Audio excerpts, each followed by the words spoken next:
तो hello everyone, welcome back to my YouTube channel. पहले के लेक्चर्स में हमने पूरा एसिड बेस एंड सॉल्ट हमने फिनिश कर लिया था और उसके मैं क्विज़ भी डाल रही हूँ, तो आप उसको चेकआउट करिए। एंड देन अब जो हम चैप्टर स्टार्ट कर रहे हैं वो करेंगे हम आइसोमेरिज्म। तो सबसे पहले हम बात करते हैं इनकी डेफिनेशंस के बारे में। तो सबसे पहले हमें ये पता होना चाहिए कि आइसो का मतलब क्या होता है। आइसो का मतलब होता है इक्वल, किसी चीज़ को इक्वल इक्वल करना, आइसोमेरिज्म। फिर उसके बाद आता है हमारा मर। आइसो और मर, आइसोमेरिज्म प्रोसेस के बारे में जानने के लिए सबसे पहले हमें आइसोमर के बारे में जानना पड़ेगा कि वो क्या है। आइसो का मतलब होता है इक्वल एंड देन मर का मतलब होता है यूनिट। इक्वल इक्वल यूनिट में जो हम डिवाइड करते हैं उसे हम आइसोमर बोलते हैं। तो सबसे पहले इसकी डेफिनेशन आती है। क्या है डेफिनेशन? कि isomers have a same molecular formula but different physical and chemical properties. तो ये सबसे पहली डेफिनेशन है हमारे आइसोमर्स की, कि इक्वल यूनिट में हम डिवाइड करेंगे। तो आइसोमर्स का सेम मॉलिक्यूलर फॉर्मूला होता है, बट जो फिजिकल और जो केमिकल प्रॉपर्टीज होती हैं वो डिफरेंट होती है। अब हम बात करते हैं आइसोमेरिज्म प्रोसेस कौन सी होती है। Those compound having the same molecular formula, ये भी सेम है और ये भी सेम है, बस थोड़ा बहुत डिफरेंट है। कि मतलब उसके बाद हमने पहले आइसोमर्स के बारे में पढ़ा, अब हम आइसोमेरिज्म के बारे में पढ़ेंगे।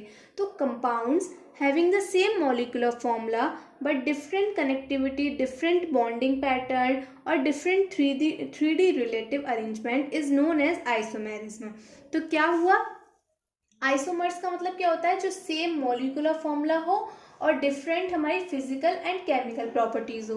बट आइसोमेरिज्म क्या होता है? उनका सेम मॉलिक्यूलर फॉर्मूला होता है बट डिफरेंट जो होती है कनेक्टिविटी होती है, कनेक्ट करने वाली कनेक्टिविटी और बॉन्डिंग का पैटर्न। कि कार्बन 2 पे एक हाइड्रोजन है तो कार्बन 4 पे दूसरा हाइड्रोजन है, ये बॉन्डिंग पैटर्न।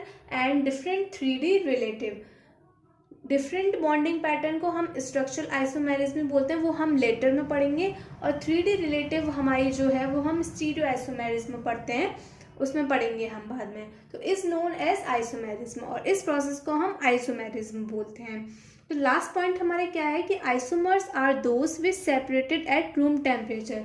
जो रूम टेम्परेचर पे सेपरेटेड हो उसे हम आइसोमर्स बोलते हैं।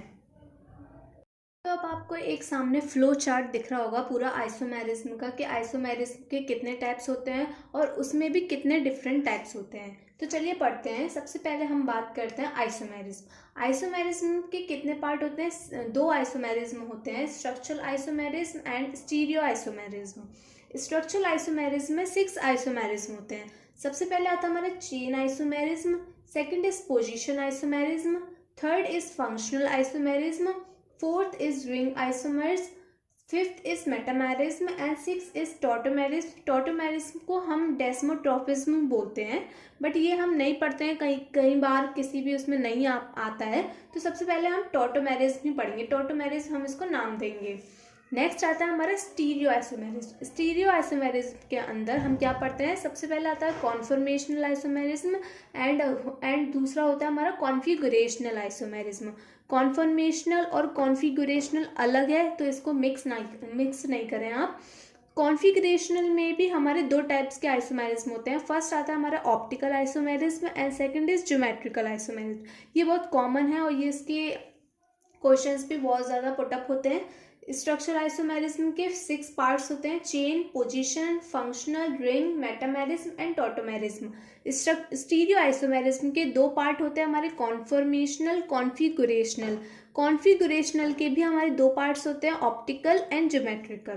तो चलिए सबसे पहले हम पढ़ते हैं चेन आइसोमेरिज्म। चलिए एक एग्जाम्पल लेते हैं। सबसे पहला एक एग्जाम्पल आता है हमारा C2H6O। तो C2H6O को हम कैसे कैसे लिख सकते हैं? सबसे पहले एक अल्कोहल के फॉर्म में लिख सकते हैं, CH3, CH2O और H। दूसरी फॉर्म में हम लिख सकते हैं ईथर की फॉर्म में। ईथर का फॉर्मूला क्या होता है? CH3O CH3। तो चलिए देखते हैं अब इसमें क्या डिफरेंट है।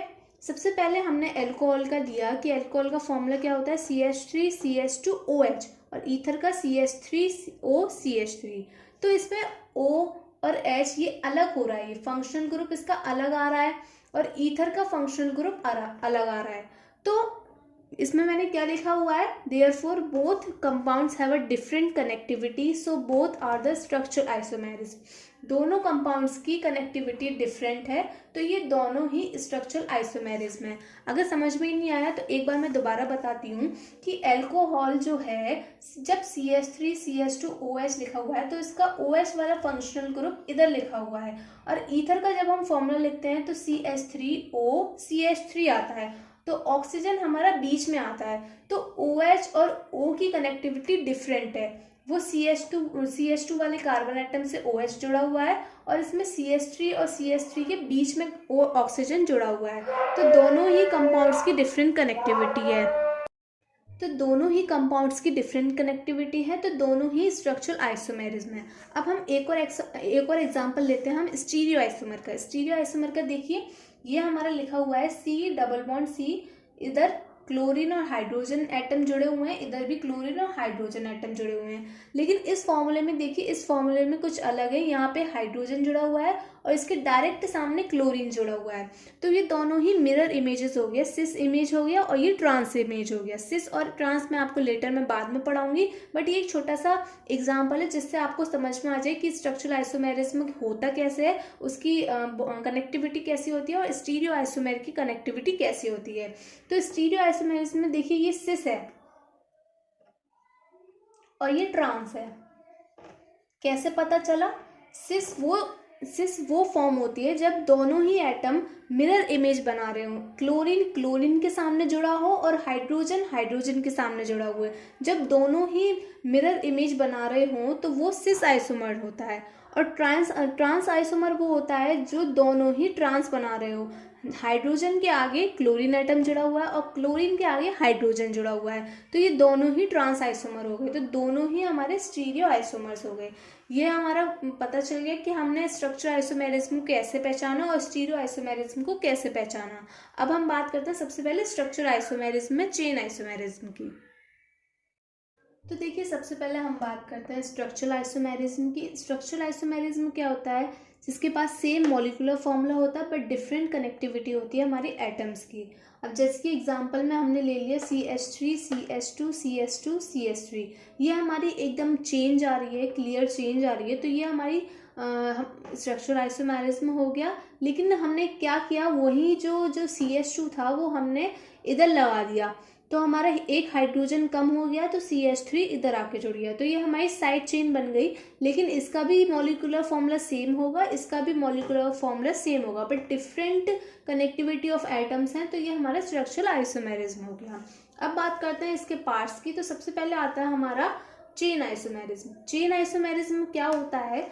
Compound having the same molecular formula and same functional group but different side chain.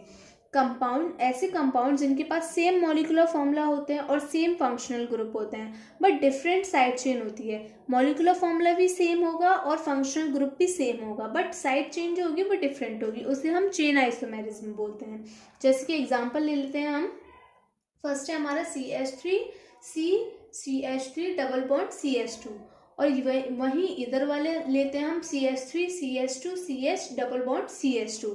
तो हमारे क्या हुआ, बस ये CH3 इधर आके जुड़ गया और इधर पूरा नॉर्मल हमारा फंक्शनल ग्रुप नहीं है, बट ये हमारी नॉर्मल चेन बन गई है। इधर हमारा साइड चेन में डिफरेंट आ गया, लेकिन ये हमारी सीधी चेन जा रही है, बट ये इसका मॉलिक्यूलर फॉर्मूला और इसका फंक्शनल ग्रुप दोनों सेम होंगे अगर फंक्शनल ग्रुप हमारा अटैच्ड होगा तो। लेकिन इसमें सिर्फ हमारा मॉलिक्यूलर फॉर्मूला सेम होगा और इसमें बस डिफरेंट मतलब साइड चेन है हमारी, तो ये हमारी चेन आइसोमेरिज्म हो गया।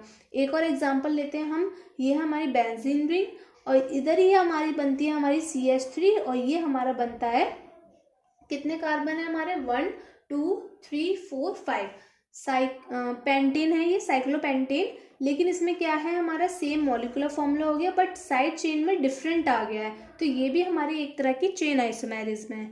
नेक्स्ट एक और एग्जांपल देखते हैं हम, ये वाली जिसपे ऑक्सीजन एटम अटैच्ड है हमारी बेंजीन रिंग से। इसमें भी हमारी ऑक्सीजन एटम अटैच्ड है बेंजीन रिंग से, बट ये क्या है कि इधर भी कार्बन है इधर भी कार्बन है, कार्बन कार्बन हमारे दोनों इधर हैं, ऑक्सीजन एटम भी इधर ही जुड़े हुए हैं, बट एक कार्बन हमारा इधर जुड़ गया है, तो इसमें साइड चेन में डिफरेंट आ गया है, लेकिन इनका मॉलिक्यूलर फॉर्मूला और फंक्शन ग्रुप भी सेम है, तो ये भी एक तरह की चेन आइसोमेरिज्म है। तो बाकी के जो टाइप्स हैं हम स्ट्रक्चर आइसोमेरिज्म के, वो हम कल पढ़ेंगे। आज के लेक्चर में सिर्फ इतना ही। अगर आपको मेरी वीडियो पसंद आई हो तो प्लीज़ चैनल को लाइक करें, सब्सक्राइब करें, शेयर करें। सब्सक्राइब करिए, जल्दी करिए, और आगे के लेक्चर्स भी देखिए आप। मैं इसी चैनल पे ही मैं आपको करंट अफेयर्स भी पढ़ाऊँगी, लेकिन वो जनवरी फरवरी का हमारा डिले हो गया, तो मैं डायरेक्ट आपको मार्च से पढ़ाऊँगी। तो प्लीज़ इस चैनल को लाइक करें, सब्सक्राइब करें, शेयर करें, और कमेंट में बताइए कि आपको आज का लेक्चर कैसा लगा। तो thank you so much everyone, and bye everyone.